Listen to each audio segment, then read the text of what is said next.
Shalom, shalom. This is Brother Nasar. Congrats on the video this one, probably by Shemal Shai.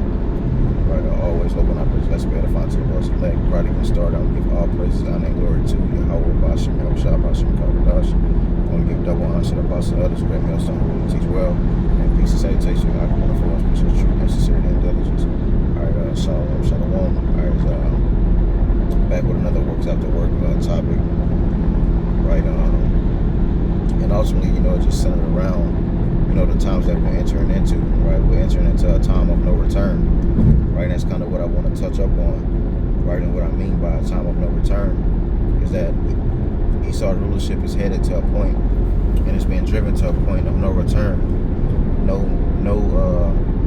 normalcy, right? No more comfortability, right? Things that people don't like to hear. That's just that's the reality is that this place is going out, and Esau understands that he's going out.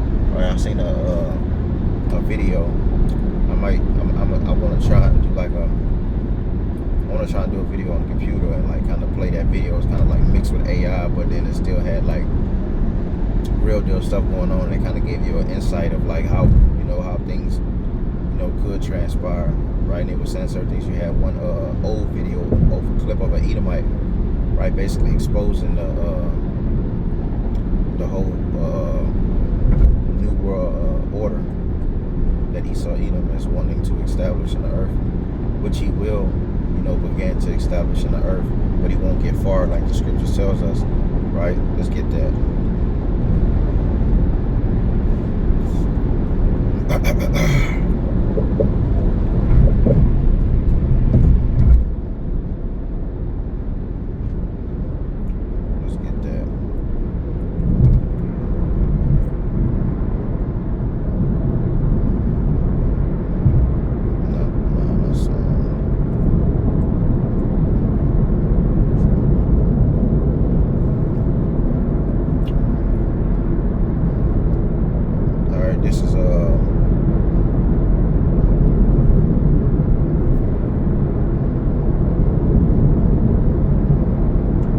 This is Job 20 and verse.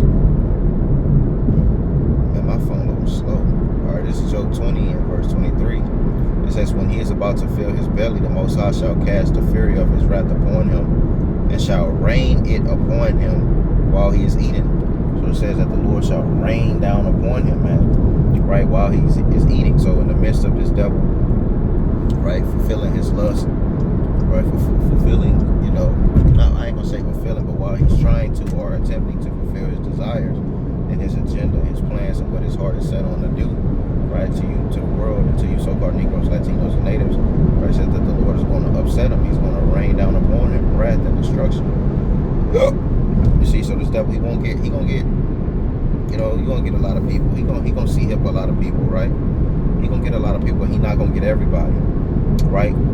Via the elect of Yahweh Shemal Shai, the scripture say, if it had been possible, they would have deceived the elect. You see, but there's no deceiving the elect of the Most High, right? The Lord's elect will stand firm, right? It talks about the boldness of them, right? And how they will stand in great boldness in the face of the enemy, in the face of those that afflict them. The scripture says that we will no longer stay upon him that smote us, but we will stay upon the Lord power of Israel. Right, let's get that.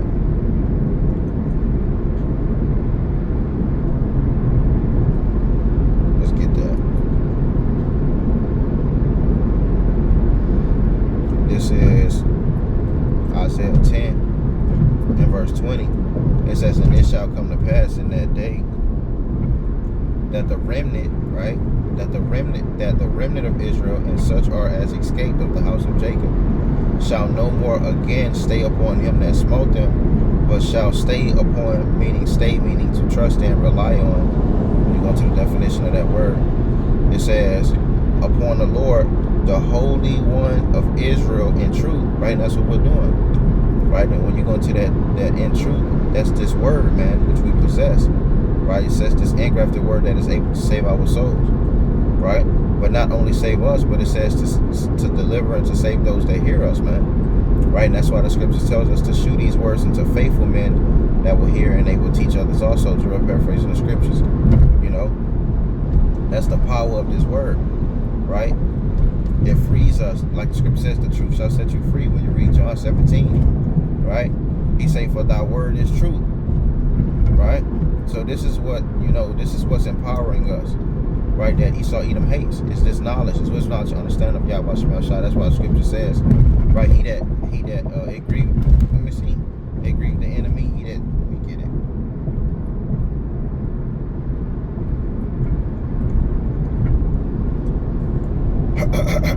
I forget how it's worded.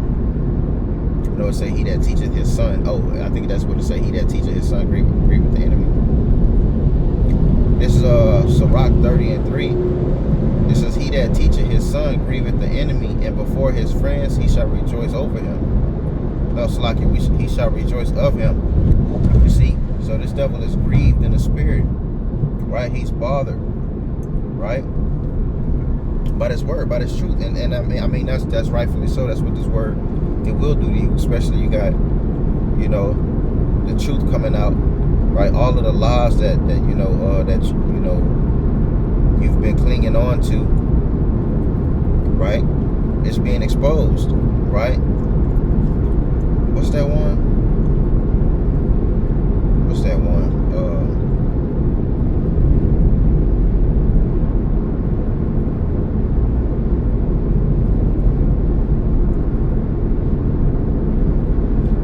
Nah, not that.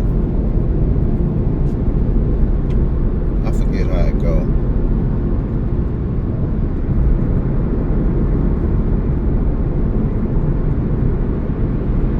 Hold on, bear with me. Let me see.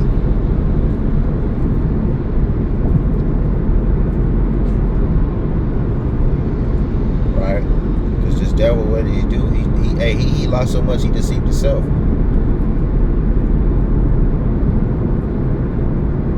Dang. No, I can't find a verse I'm looking for, Salaki, but ultimately it just goes into like this devil being exposed. Oh, right here. This is Psalms 109:2. What are y'all about to shot? It says the mouth of the wicked and the mouth of the deceitful are opened against me. I don't know. No, that's not it.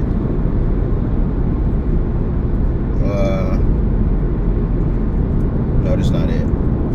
I thought this was the one. Now, it's the one that say that his words are, falling upon him. I can't remember where it's at. Salaki for that, but I believe it was in the book of Psalms. But ultimately, he's being exposed, right? So the things that he put money into for years and years and years to hide, right? They're now being coming to light, right? So what he's going to have to do, he's going to have to move quickly with his agenda, with his plan, right? To try and gain world dominance. But the scriptures tells us that what? It says that the expectation of the wicked. Let's get that. So the expectation of the wicked.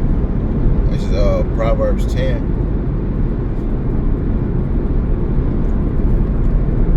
And 28. Alright.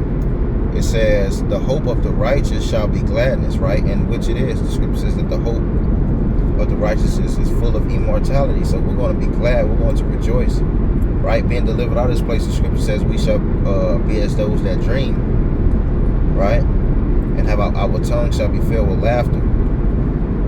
Just paraphrasing the book of Psalms. There's another Psalms that says that what we shall escape as a bird caught by the snare, and suddenly the snare is broken. We're going to be delivered out of this place, man. Right?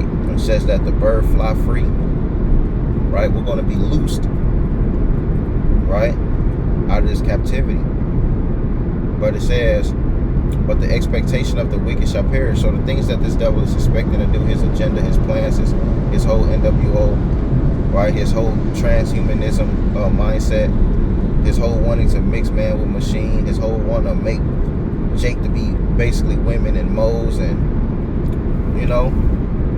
alphabets, right? That expectation that what he's expecting to do will cease. And which really and truly, a lot of you niggas is moles, man. Punks. Right? There's a lot of weirdos out here in the world. Right? But what we're seeing, back to the topic of the lesson, is that this place is heading to a point of no return, right? Especially with this devil being in rulership, right? It's not in paradise right now. It's not, it says when the wicked bear rule, the people mourn. Everything is in mourning with this devil being in rulership and power. Everything is complaining, especially the righteous, which is a righteous thing to complain to the Most High. It says to give his ears no rest. It says that the righteous complain continually. See? For the wickedness and the abominations that be done on the earth. And surely will the Lord put an end to it. So this place is headed to a place of no return, right?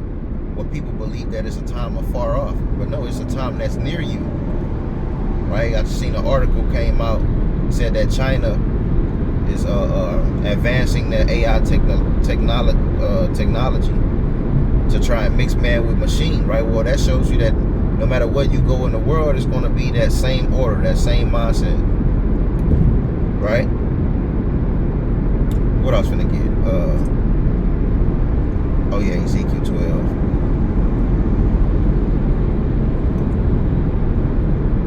This is Ezekiel 12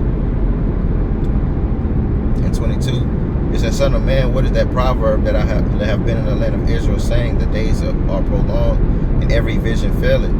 It says, tell them therefore, thus said the Lord, power, I will make this proverb to cease, and they shall no more use it as a proverb in Israel, but say unto them, the days are at hand, and the effect of every vision." And that's what we're telling you, right? The days are at hand, right?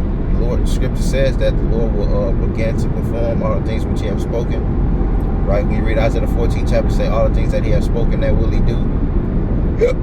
He will begin to perform in the earth, right? And we're seeing these prophecies, right? Proceeding to the book of Hosea, right? It says, write the vision, make it plain upon tables, that he may read it, that he may run it, that read it. But the prophecies is jumping off the pages, jumping off of the book, out the book, man. Right?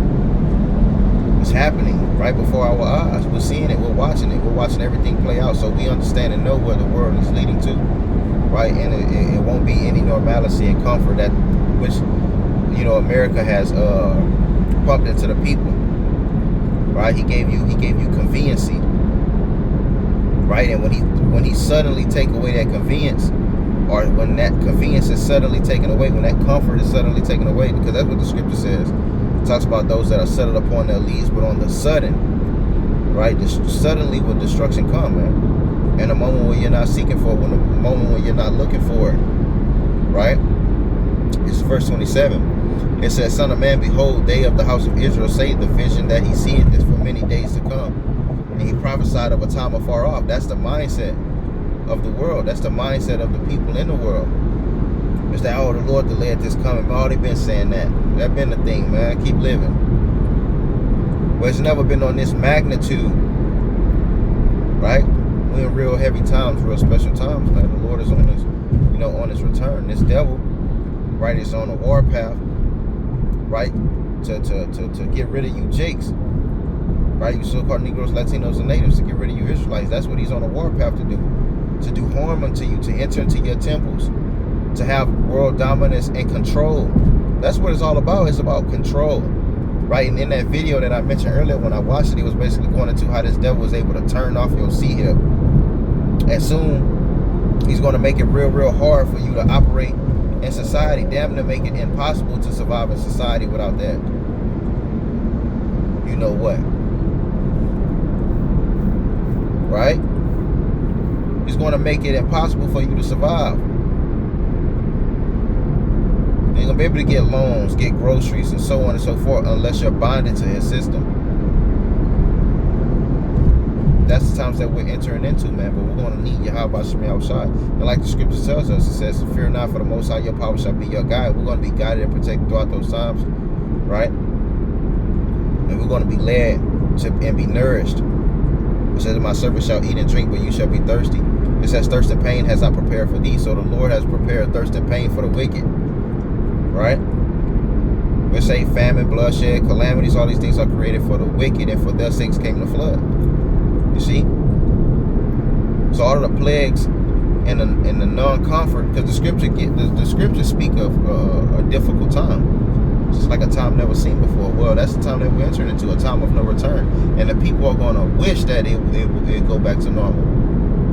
Like when the whole 2020 shit popped off, they was losing their minds being in the houses, man. Imagine when it's of no return, when it's of no shaking back, right? It's going to be a terrible time, but yet a great time and a beautiful time, right, in the eyes of Yahweh Shemel Shah and his elect, right? So Lord, when I pray this lesson was edifying and exhorting to you, I can brothers keep pushing, stay rooted, stay grounded, right? Because we understand and continue to fight for this mercy and this grace, because we understand and know the times that we're in and the times that we're entering into, what the Lord is soon and shortly to begin to do on the earth. And we don't want to have no partakers in that great destruction or the calamities, right? We don't want to deal with those things, man, right? The world is heading to a place of no return, right? And what's going to be established, right? That kingdom of eternity, man, right? That kingdom of righteousness. Right, so like I say, Lord, when I praise, let's edify, I don't give all praises, I name word to Yahweh, Bashem Yahushua, Bashem Kakudah, so I'm going to give double honor to the apostle, elders, great millstone, who teach well, and peace and salutation to you. I come on the force, which is truth, and sincerity, and diligence. Till next time, Shalom.